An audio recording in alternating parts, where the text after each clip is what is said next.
We're live. So we are now live streaming on YouTube. Thank you, Teresa. This is the official start of our Tuesday morning meeting, and it's September 15 already. It's unbelievable how fast this month is going by.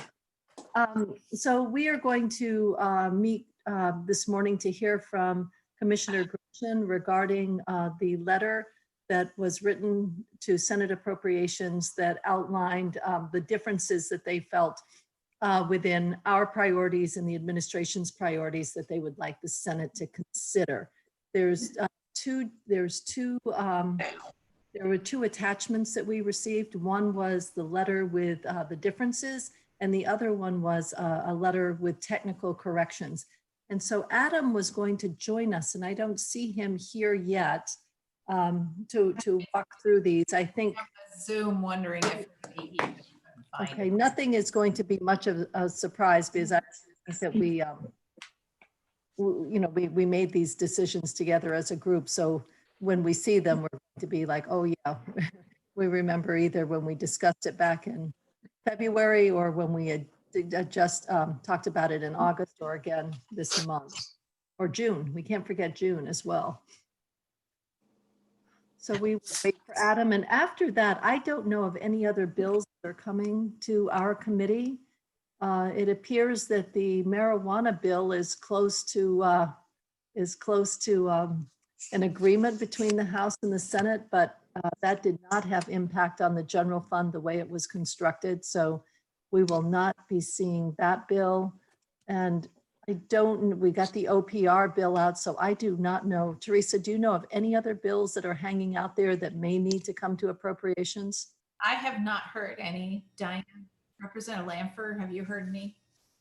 No. We will get the hazard pay bill. The hazard pay bill right now is in House Commerce. So we will get the hazard pay bill after Chair Marcotte's committee makes their adjustments or considers the bill as it is. But I see we have Commissioner Gresham here, and we know you're extremely busy, and we would all like to be out of our meetings so that we can hear Dr. Fauci at 11 o'clock, who's going to weigh in with the Commissioner of Health and with the governor, which is very exciting to have Dr. Fauci virtually here in Vermont. Adam, are you behind that screen?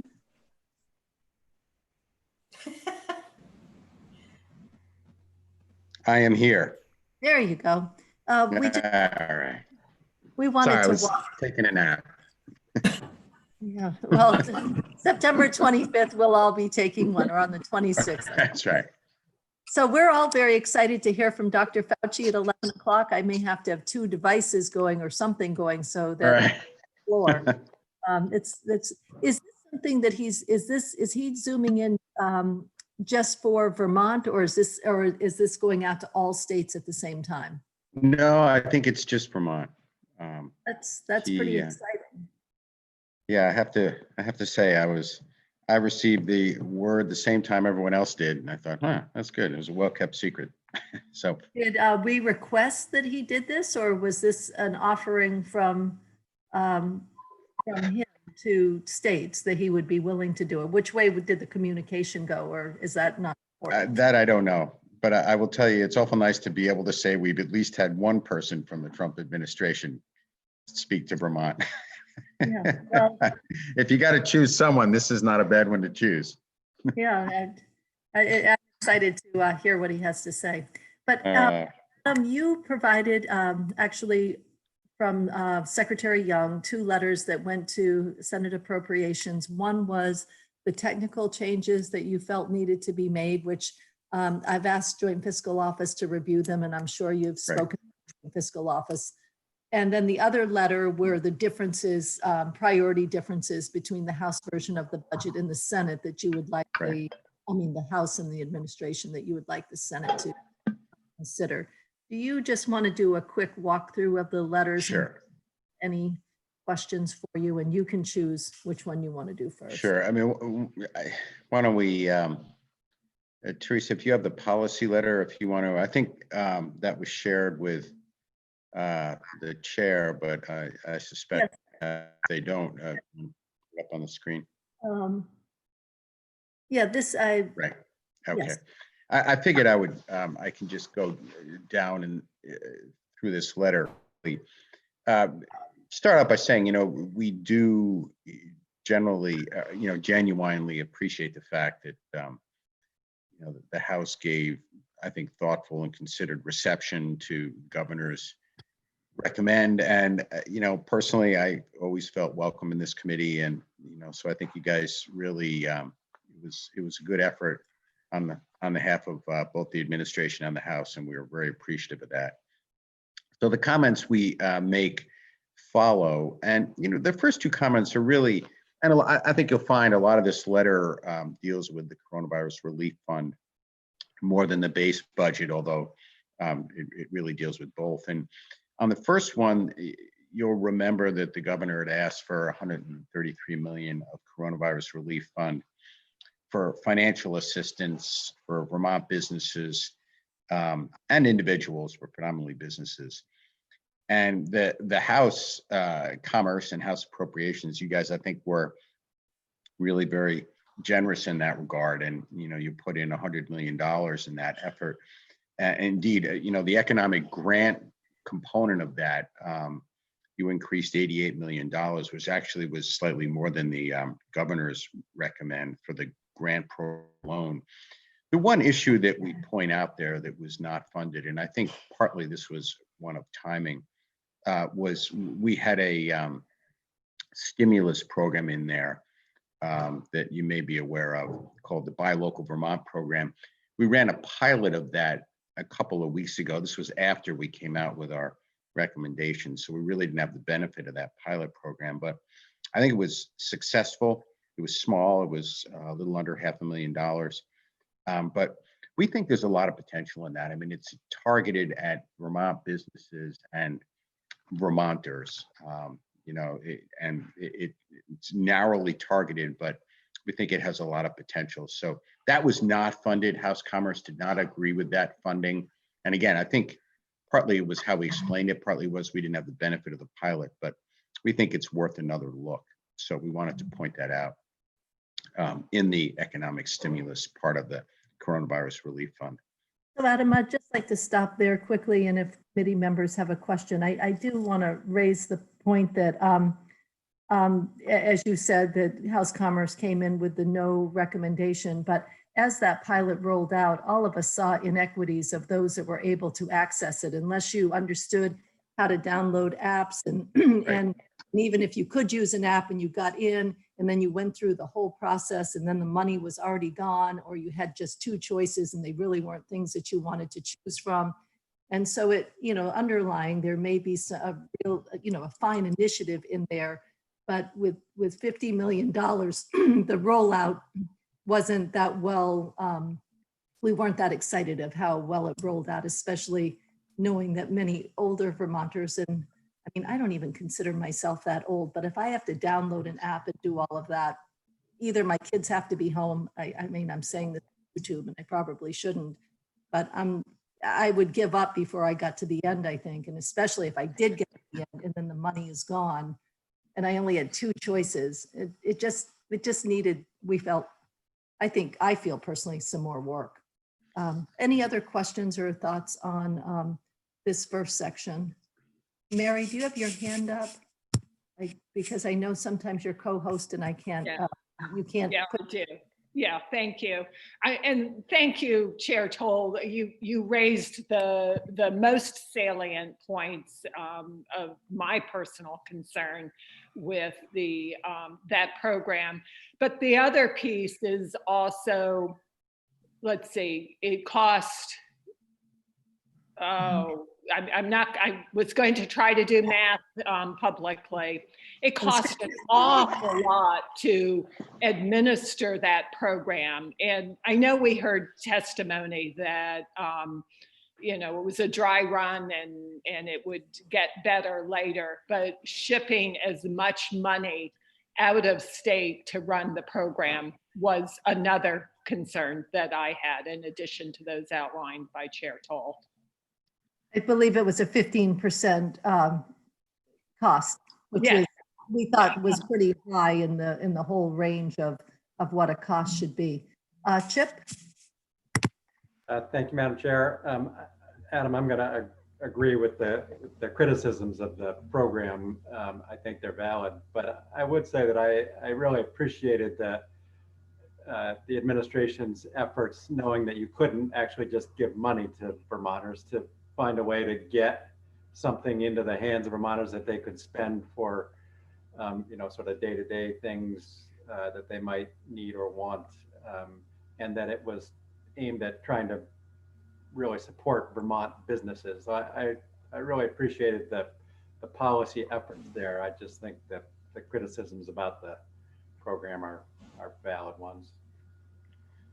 Well, I think the comments are well taken, and we did learn something from the pilot. And, admittedly, part of the clunk factor, if you want to call it that, is that we were trying to narrow it to Vermonters and Vermont businesses, and it's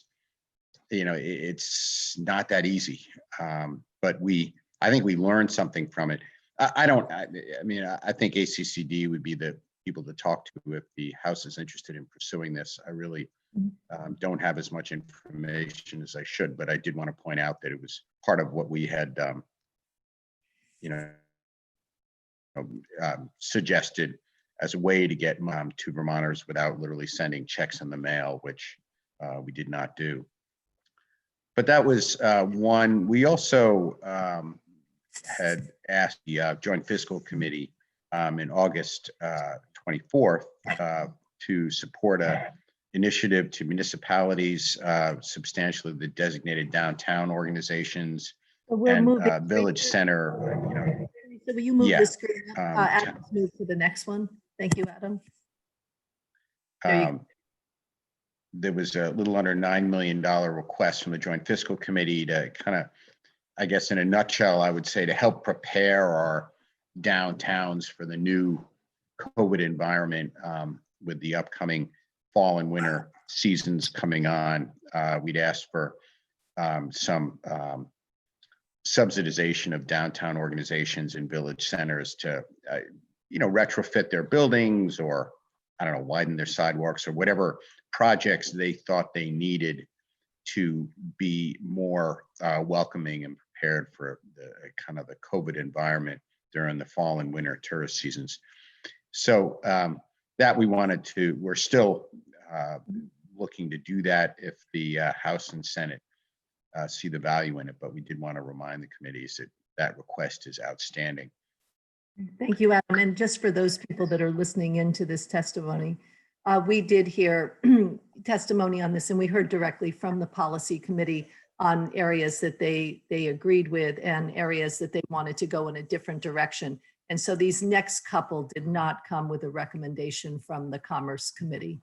And Mike was in to explain why.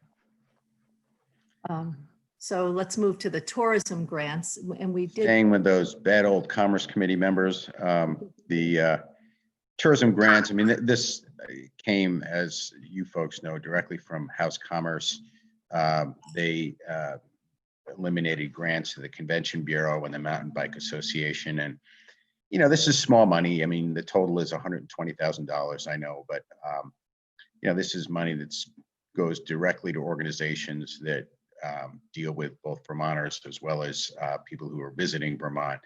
And we just thought it was penny wise and pound foolish, particularly with the size of these.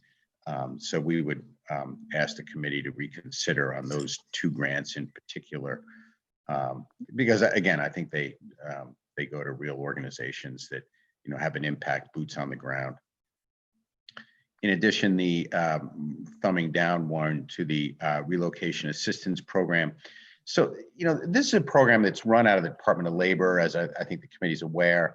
And, it was paired with, but it's separate from the remote worker relocation initiative, in the sense that it's a standalone program that really was designed to essentially offer a handshake, a hug, and whatever help people who do relocate to Vermont would need, when particularly those with families and have a lot of details about moving a business and moving their residents up here. So it was a program that kind of took it from the point where people have decided to relocate here, and it was really intended to be kind of a one-stop shop called the Vermont Relocation Assistance Program. We just have one question before we move on, Aaron. Adam, Mary? Yeah, thank you. Not a question. Commissioner, you may not be aware, but representatives of the Department of Labor testified in the Commerce Committee that they did not want this money for this program and instead proposed reallocating it to training programs. So while we heard yes in our committee, there was testimony that that was not the intention of how this money should be spent in Commerce Committee, which made it pretty easy to fall to the bottom line. I think in the interim, they've had second thoughts about that, but when we asked for their comments on this, they said that this would be money that they could well use. And it may well be that the intervening month or two, they've noticed that there's a need for the program. I can't answer that, but I do know that they reflected back to us that they would prefer to keep this money in place.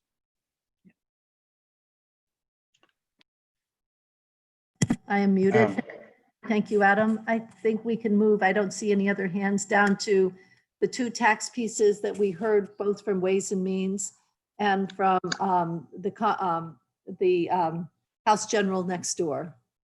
Right. So starting with the second first, I think the military pension tax exemption is a familiar topic in Ways and Means, as well as in House appropriations, since the 6-month cost would be about $1.4 million. Total cost would be about 2.7, 2.8 over a year. And, this is an exemption that I think has been in every governor's budget since he was elected. It's something he feels strongly about, as does the administration, and it's intended to attract retirees, many of whom are, middle-aged, fully trained and experienced, and they bring assets and experience to Vermont. I don't think we need to speak at length on it because we've described it a number of times, but it's something that was in the budget, and we would like, we stand behind it. Also at the August 24th Joint Fiscal Committee meeting, the chair may remember that we had presented the committee the opportunity to kind of hitch a ride on the White House executive order that enhanced unemployment insurance benefits for, basically for as long as the Lost Wage Assistance Program had money, which is likely to be 4 or 5 weeks. It's a FEMA fund balance that will be drawn down. And I think the first check is arriving, I'm going to say next week. Vermont is one of the many states that opted into this program. And if the money from FEMA is not enhanced, the weekly benefit addition will be $300. The state, like all of FEMA programs, has a 25% match requirement. That match can come from existing benefits already being paid out, which is how we will do it if we don't receive permission from the legislature to add additional money to it. But if we do decide that we want to supplement that $300 benefit, it would be $100 in addition for a total of $400 of benefits. And this is would go to the 40,000 or so some odd recipients of UI and would be a direct stimulus to the economy.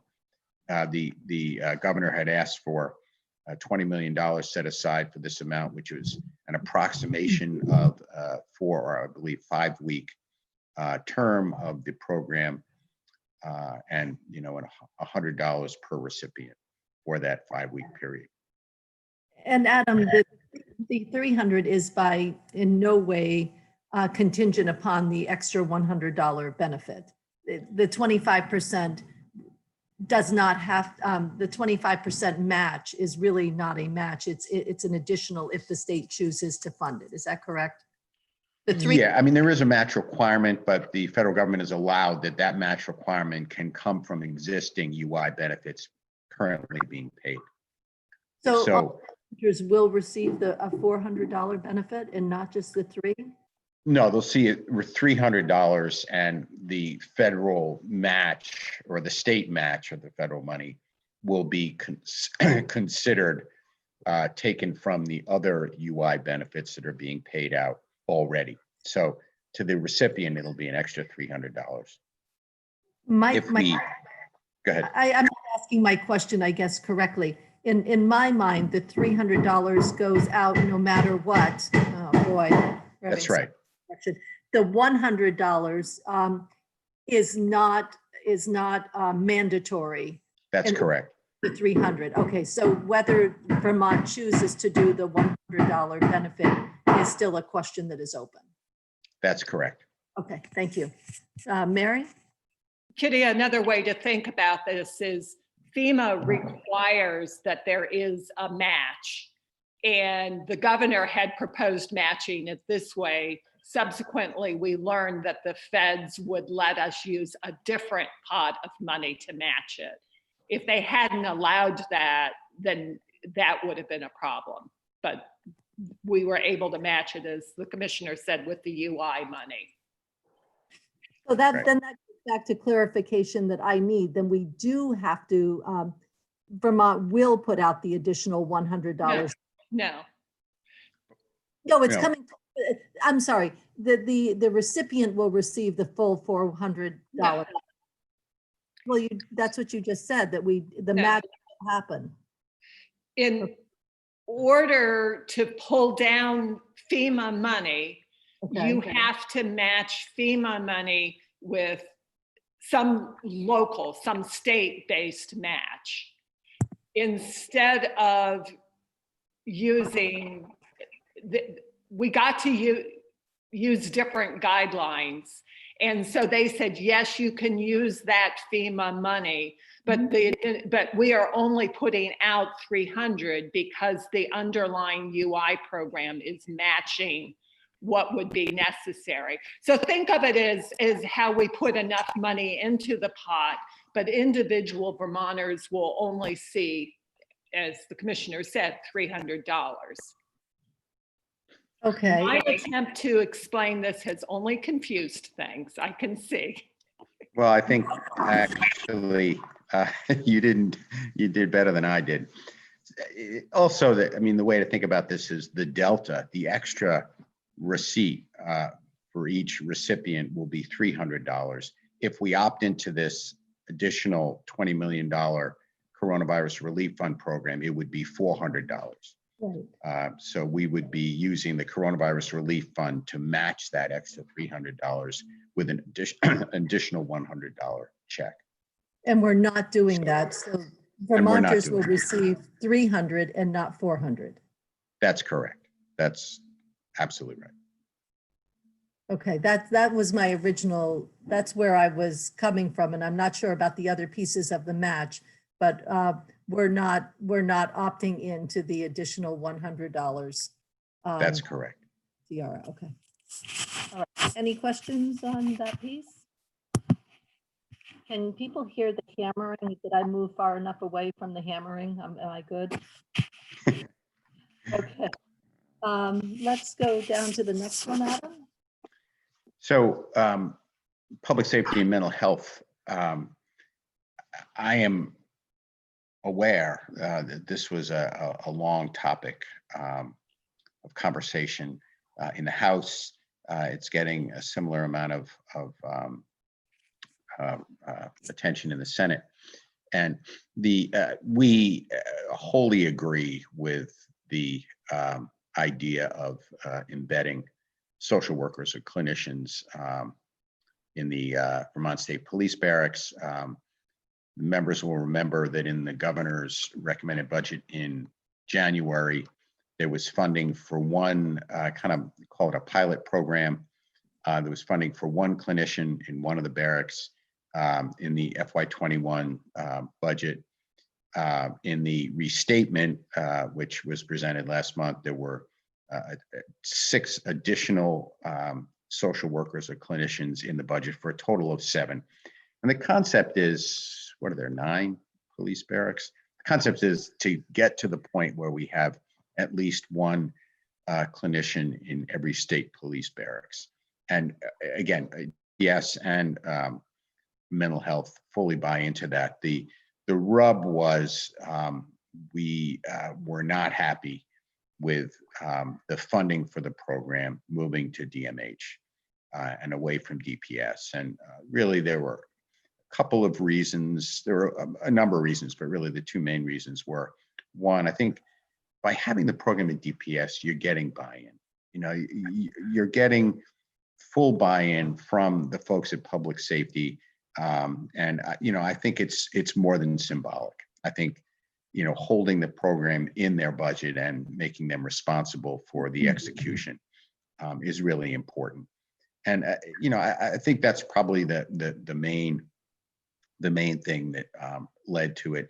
And also the second thing is that this really is, I think, the direction of law enforcement. I don't, you know, I know that this committee and other committees in the House agree with the idea that we need to move on and, you know, kind of embrace the 21st century law enforcement. And this is a great way to do it. So anyway, we like the program. We think it should remain with DPS.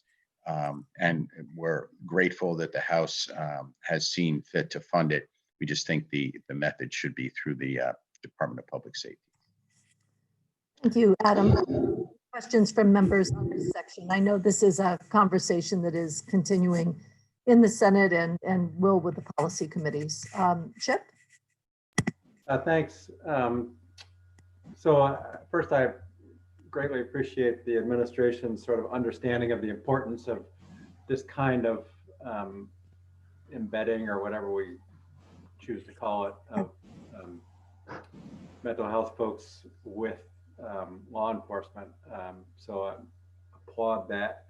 And I, you know, on the surface of it, you make, well, I wouldn't say, let me not characterize it that way. It seems to me that you're making a reasonable point that by funding it through DPS, perhaps they have more of a buy-in. So I'm wondering, and we had a really great presentation by the Committee on Healthcare about their rationale for this, with a memo that was, I thought, very helpful. But it didn't occur to me to think of it in this term. So I just wonder if you all must have testified in healthcare, and I'm just wondering what their response was. Why?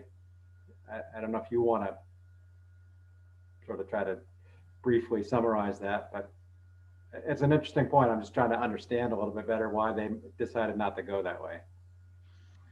You know, I think that's probably better asked of them.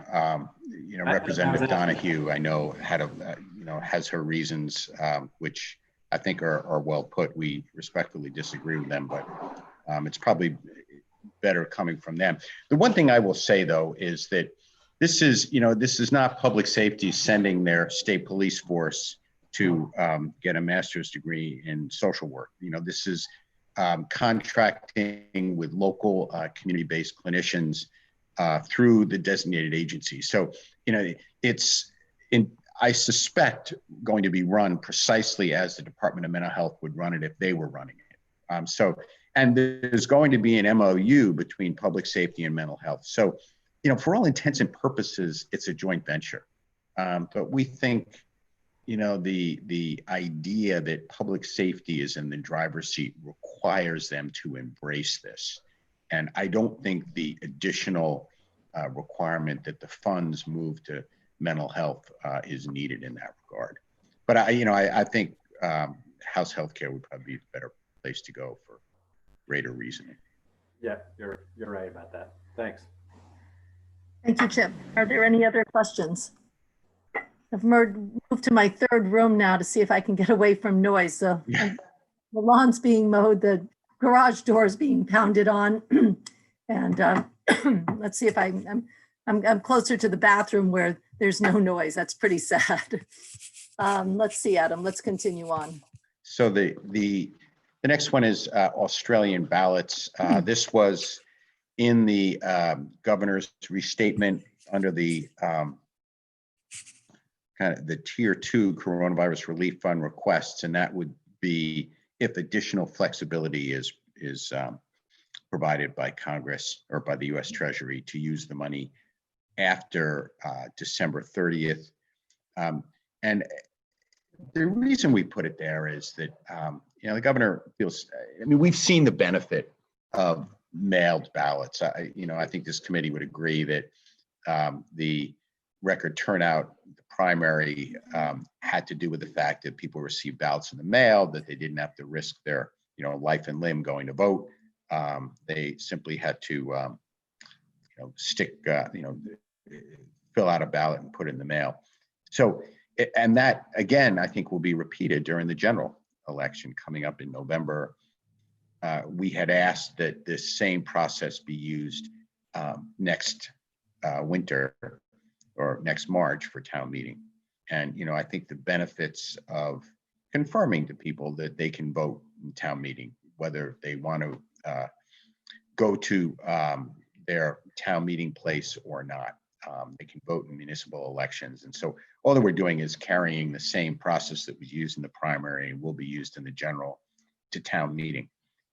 When in fact, in terms of pocketbook issues, town meeting is far more important than the primary or the general to the average Vermonter. So we're just saying that, we think that this should be a requirement, that there should be mailed ballots. The language in H969 brought up the issue, but left it to local school districts, I believe local school boards and local municipalities to determine whether they will mail ballots or not. What the governor is saying is no, we should mail ballots. It should be a requirement from the state that ballots for town meeting will be the same as for the general and for the primary that just passed. And because of that, we believe there should be some appropriation to acknowledge the fact that this could be costly. I mean, there are some municipalities, I believe, that already do this, but there are many municipalities, particularly the smaller towns, that do not. And so we believe there'll be an additional cost, and we think that we should, pony up for that. So anyway, this is taking issue with the language in the House bill that left it up to local districts to determine whether they'll mail ballots. What we're saying is no, we should mail ballots. So. Thank you, Adam. Chip, question? Just point out that it's only for the 2021 school year. It doesn't go beyond that. So, I mean, that's correct. I understand your argument about local control essentially, but it's just important to recognize that it's only for this school year. Yeah, and we would structure it such that, this is not an intention to, kind of through the back door change law permanently. It's just to acknowledge that, we're in the middle of a pandemic. No one knows where it's going to be in February and March of next year. So let's get out in front of it and say that we're going to do this now and it'll be good for 1 year. Marty? Thank you, Chip. Thank you, Adam. Marty? Marty, you're muted.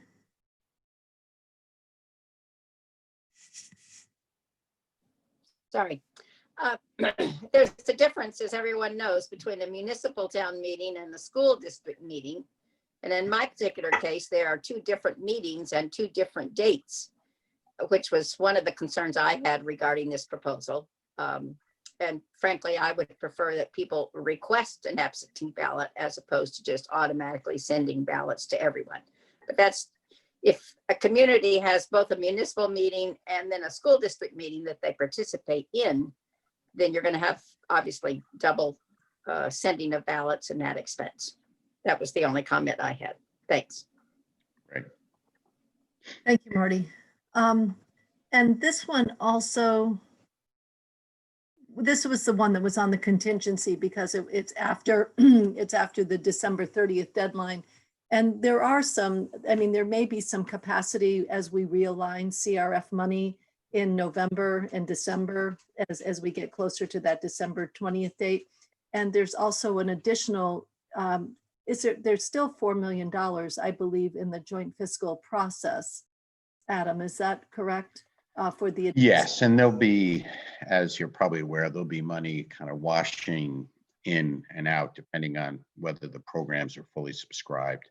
So Right. our anticipation is there will be available revenue, but we did want to put a marker on this to say this is one potential need to the extent that we have flexibility that we should be aware of.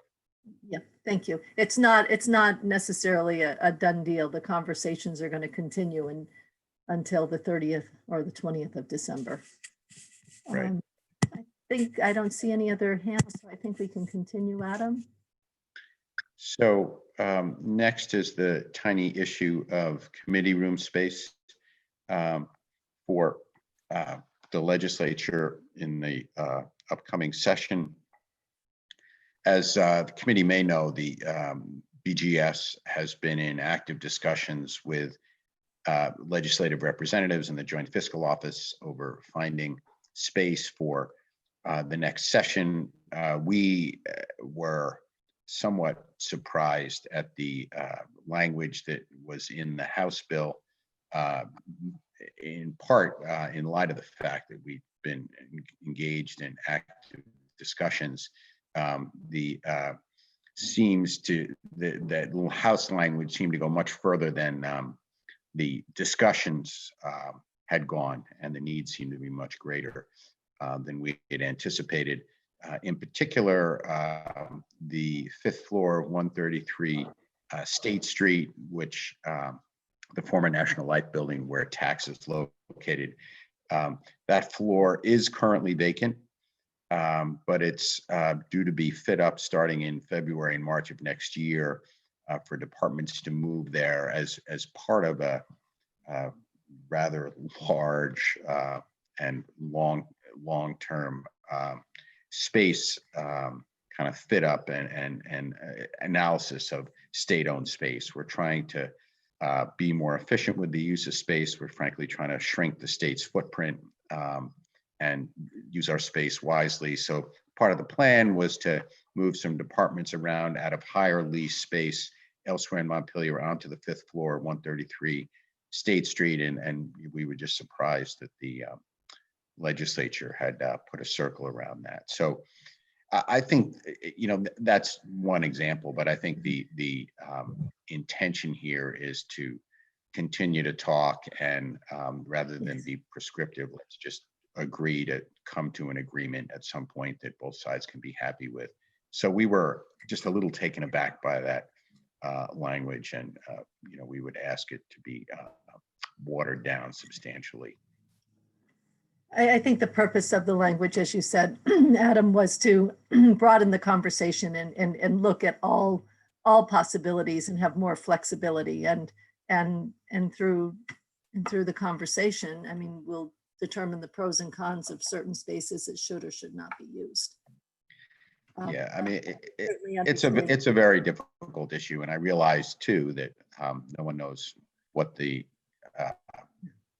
outlook for the next session is. The other thing we were a little bit surprised at is that the language seemed to incorporate biennium as opposed to the first year of the biennium. We've been talking about a 1-year fix. We were a little bit surprised to see a 2-year fix. But anyway, it's not a conversation I'm prepared to go into length on. I'm sure that folks at BGS and the Agency of Administration will be much more inclined if you want to go down that road. Thank you. I do think it had more to do with having planning in place instead of having to plan when you need it. And so, as you said, that's a conversation we'll continue with BGS, and we'll see what the Senate does with this language. I don't see any hands. So Adam, let's move to the next section, please. So the Woodside, as I think the committee is aware, the plan that Department of Children and Families and the Human Services Agency has spoken about is to move on from Woodside, to close the facility and to house youth that would ordinarily have been admitted to the facility elsewhere.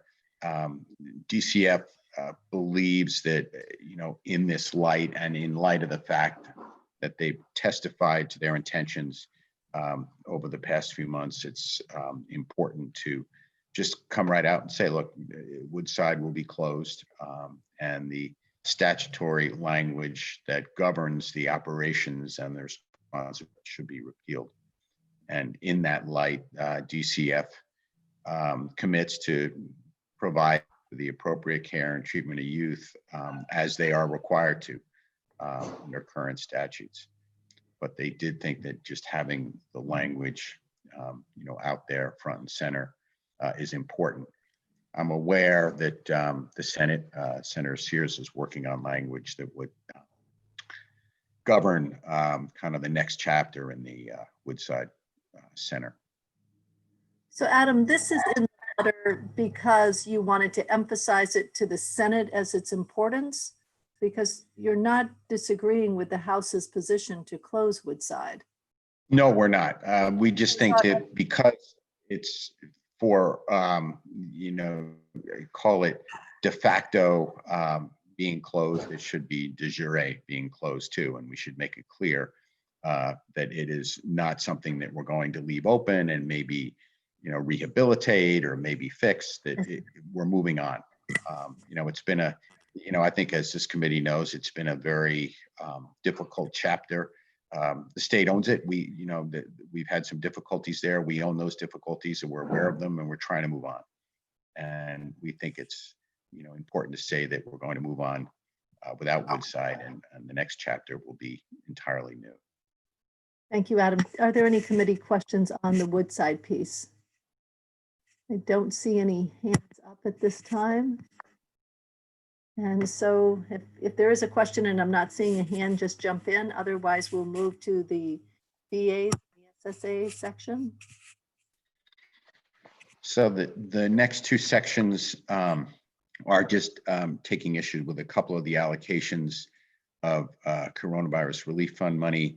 The additional $3 million for DAs and SSAs, our preference would be to deal with that through the healthcare stabilization package. As the committee is aware, there's a $275 million in the provider relief fund that was intended to be for all providers. And we think that there is plenty of room there to work with the DAs and SSA. They need a specific allotment from the coronavirus relief fund, in addition to the 10 million that they've already received. Mary? Yeah, thank you. And I certainly appreciate that perspective. I am concerned that, in fact, there is not enough, given what we have heard from healthcare providers around the state, to cover all of their losses, and for DAs and SSAs to be competing kind of with the big boys is concerning to me. In addition, DMH and Dale were pretty spectacular at stepping up and helping to support those organizations that are in fact keeping folks safe in their homes and away from healthcare, from emergency rooms, et cetera. But it was only that 10 million was only for a specified period of time. And this effort continues. And we need to, in my view, and it became the House position, we really need to continue supporting what are essentially frontline providers in terms of, again, helping folks stay out of emergency rooms and figuring out how to deliver their services fundamentally differently. Unlike the bigger organizations like the hospitals, they don't have the resources to be able to roll out training programs and figure out how to reorganize their workforce. So that was what we were trying to do, was to give them, to recognize that unusual role that they're playing in the community. So I'm really hopeful that we continue supporting this particular initiative. Thank you, Mary. Adam, we have to log off soon because Teresa needs to go to another committee and the house starts at 10. And so I think you just have a couple of sections left unless there were some other Right. comments on the SSAs and DAs. Right. We thought the additional allocation to health equity and disparities was not the best use of CRF. And we're just worried about whether we can actually put that money to use before the end of the year.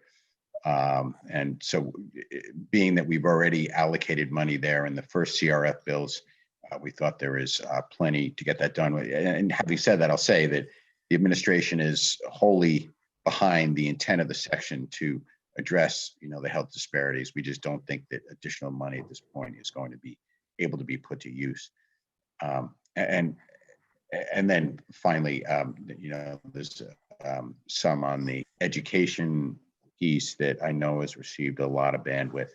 I guess suffice it to say, we're not convinced that the amount of money is known. It may be more, in fact, it may be less. But there was already 29 million of the 50 million was given directly. So they're receiving another 29 million from ESSER. They've told the agency of administration due, in fact, grant applications were due September 1st, what they need. We're still sifting through those applications, and exactly how much should go to education is unclear. And so we just wanted to make the point that we continue to look at that. And 32.4 million may be too much. It may be not enough. We don't know. But we're working with the legislature to try to put a right number on that. And that's it. Thank you, Adam. Chip has a quick question. Yeah, Adam, I don't know if you know that there was discussion about the possibility of extending the deadline for applications. The testimony in House Ed was that the Agency of Ed could do that on their own, wouldn't need legislative Right. consent to do that. Do you know, are they considering that? Have they done that? And the particular issue was around the 3 independent career tech centers being eligible for CRF money. But I don't know if it's also useful to continue to allow schools to apply for that money generally. I'm not familiar with the tech center issue. I do know that there was a question of whether those 3 centers qualified. They did.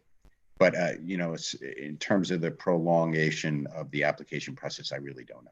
I do know that we need to move on this. The deadline for December is coming. I know that the agency is working as quickly as they can sift through, but that's all I know. Okay. That we did make them those tech centers eligible in the budget through language. Right. But whether or not the deadline was extended, I don't know. Thank you, Chip. No, I don't know either. We have Marty, and then we have about 5 minutes to look at the technical changes if anyone has questions there.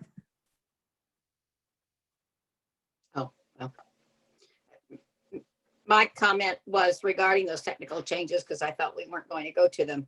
Oh, I okay. only wanted to point out that at the end of that letter, it talks about the Solid Waste Management Assistance Fund. That language we deleted in the budget, it wasn't a technical thing. In our view, it was a policy issue, or at least from the Committee on Natural Resources, it was a policy issue. So I have just advised them that you want to put that language back in, and they can work with their counterparts in the Senate if they believe it's a more important issue than it has been in the past. Okay, that's fair enough. I mean, sometimes it's hard to tell what's technical and what's policy, but and are Right. very strongly about that. So be happy to deal with the Committee of Jurisdiction. Thank you, Marty. And Okay, Kimberly, fine. I know you're going to the Vermont Commission on Women, I Yeah. believe. Yeah. Go ahead. Just quickly, Adam, have you had any feedback from the Secretary of State about being open to managing this grant? That's a good question. I received the request from the Commission on Women, actually, our analyst Candace Elmquist received it literally as this letter was going to print. So I went back to her and said, Candace, is this a Secretary of State thing? Where she said, yeah, probably. So no, I have not. What I do know is the Commission on Women is really not happy about granting out the money. And they just said they're behind the program. They just don't have the bandwidth. So I thought the Secretary of State would be perfectly amenable to it, but honestly, no, I have not. Okay, thank you. So that's still, that is still in motion, how that money is going to go out to the entity, because we don't like to do direct appropriations, but we're confident the Senate will find Right. in order to get the 20,000 out, whether it's the Secretary of State or another department. Yeah, we will check. I mean, that was our theory. Let's put it in the letter and we can check with them. And if they say that they're not the ones, we'll find someone who is. I mean, our intention is to get the money out there, and I don't think the Senate disagrees with that either. And did committee members have other questions on any of the other pieces of the technical amendment? We've covered the solid waste management and the $20,000 for women's suffrage. Was there any other pieces that you wanted to ask Adam of? I was just, if it's all right, Madam Chair, I'll just jump in. I actually took a look at the pieces on the adult days. Seems to me, until we hear otherwise, to be actually an improvement. So if I'm looking at the intent there, it looks like it's better defined in this particular place. So good. Thank you, Diane. And Linda has a question. Linda? Yeah, I don't have a question. I was, we're getting back to the siren and that kind of thing, but they're still talking about purchasing in this document, and it's not purchasing, it's installing. So where the money goes through, that's not an issue to me or them, but it still has to make sure that it's for the installation of the warning siren. Thank you. That was Little not made clear to technical thing. us. We changed that in a technical amendment on the floor, Adam. So it would be an installation. The siren's already purchased? Yes, Some have been purchased that they were able to get at a good deal from, I believe, our nuclear Yankee. from our nuclear plant. Correct. Yeah. Correct. Okay. the right, well- installation is an additional cost. Thank you for pointing that out. We'll make sure the Senate is aware of that. So Adam, thank you for coming in and walking through these priority differences and the technical pieces with us. Of course, you're always welcome in this committee. That's what makes Vermont a good place to live and work, is that we all work together, and let's just make sure we keep it that way. I think it's important going forward. Perfect. And so we look forward to your work in the Senate. I think we're getting a bill. Are they getting a bill out tomorrow? Is that their schedule, I think, to pass it out? I think their goal is to tomorrow afternoon to at least have a rough draft of it. Yep, and then maybe have it on the floor Thursday and Friday, and then we'd be back here next week, because we are running close to a time limit, especially if we want to adjourn on the 25th. And so committee members, be watching those changes carefully that are happening in the Senate, especially in your areas, so that you are ready to move on them. Diane? So I just want to say the power of our new situation with YouTube. Literally, while I'm listening to Adam, I'm watching on my other device the Senate appropriations yesterday and have their documents over here. So it's quite helpful. It is. And that we're all forever memorialized on YouTube. I hope they only take the best of all we do, instead of, I can't imagine some of the things that can come up, years down the road of, how recordings can be used and misused. But Adam, thank you for coming in. We're going All to right. House floor. Committee members, just be looking for changes in the agenda. As soon as the hazard pay bill moves out of Commerce, it needs to come to our committee for consideration. And it's good to see everybody. I hope you had a nice weekend, and we're nearing the end, which is, didn't you all feel like a huge amount of relief this weekend? And no phone calls from me. Okay, Teresa, I think we need to go off live. You need to go to